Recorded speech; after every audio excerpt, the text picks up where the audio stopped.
हरी हरी नाना उत्तरी हरी नाना कुंवना वाली गलिगा होई हरी हरी नाना उत्तरी हरी नाना कुंवना वाली गलिगा होई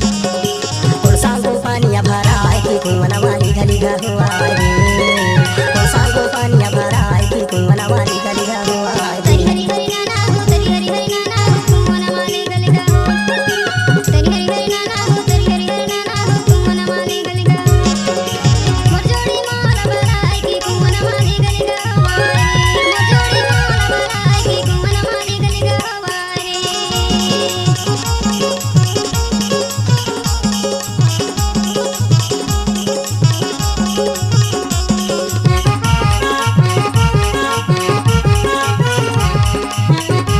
डीजे गुलाब राज केसी पतली टोला वाले।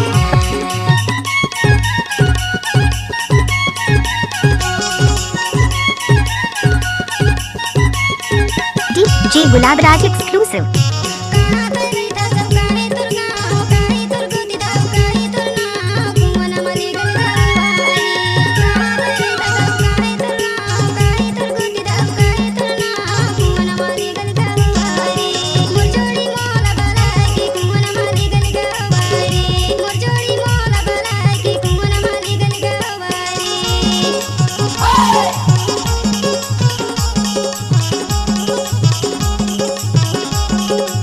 डीजे गुलाब राज केसी पतली टोला वाले।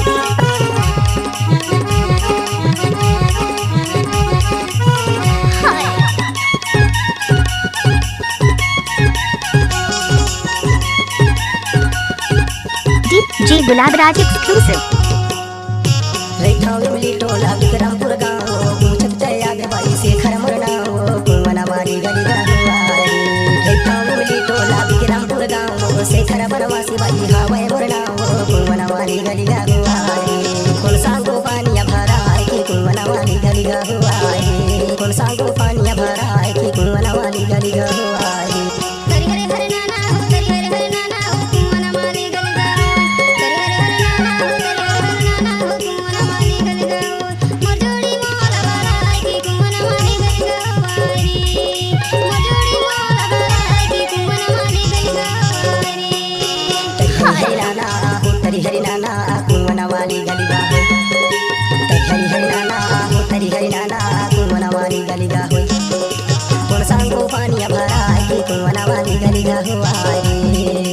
कौन सांगो पानिया भरा है कि कुंवना वाली डीजे गुलाब राज केसी पतली टोला वाले। गलिगा